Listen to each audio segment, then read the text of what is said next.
but I can steal these streaming services because there are no new laws to combat this. That's kind of his argument. And apparently he consulted with a divorce attorney who was like, yeah.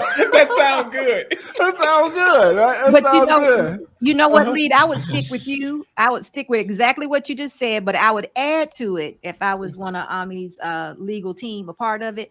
I would add to is that I never tried to hide anything. I was there on Google for any and everyone to see. Why didn't somebody say something to me if I was doing something wrong? That's true. I had no idea. He got cease and desist letters though. Well, I mean, not back then. Not back then. He did get one. What he said was, he was like, listen, I didn't know it was wrong. First of all, your point is well taken, security, but he's like, listen, I was on the front page of Google. That should let you know that I thought I was on the up and up. Right. Now, he did get a cease and desist letter, and he was like, hey, when I got a cease and desist letter, I stopped. Now, that's not really true, because when he did get the cease and desist letter, he kind of disregarded it, and then they had to send him 2 or 3, and then he was like, oh, okay, they mean business. So then he stopped. But he also was kind of implying that, he needed to get the cease and desist letter to put him on notice that he was committing a crime. But nowhere in the law it says that, you need to get a cease and desist letter before you stop committing the crime. If you're committing the crime, you're committing a crime whether or not you get a cease and desist letter. And at the end of the day, ignorance of the law is not an excuse. So even if you're saying I didn't know, that's not going to get you very far. So the whole cease and desist letter thing, saying you didn't know you were committing a crime, that really doesn't get you very far. But didn't he say something about like you said, HBO? Well, he makes a point that maybe one of the cease and desist letters came from pay-per-view.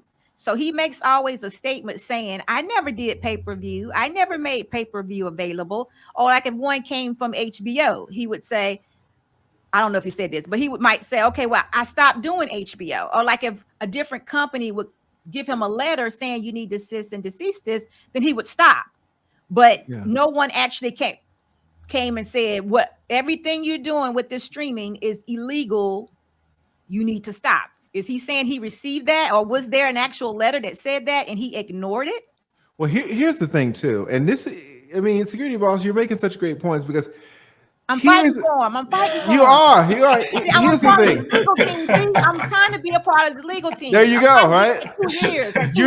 You're doing great. You are absolutely doing great. Y'all, again, if one of the moderators can drop her channel, not the security boss making the cut, but the security boss unsolicited. Yes, please drop that.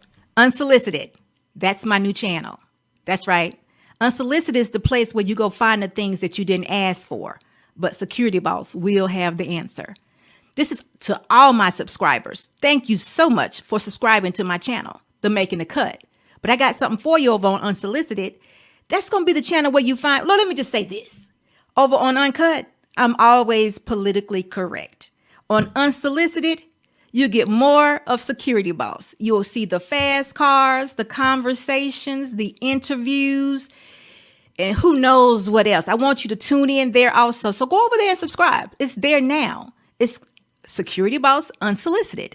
Go subscribe to my new channel. And thank you guys for rocking with me, viewing my videos, sharing my videos, thumbs up, and all the comments that you have. Thank you.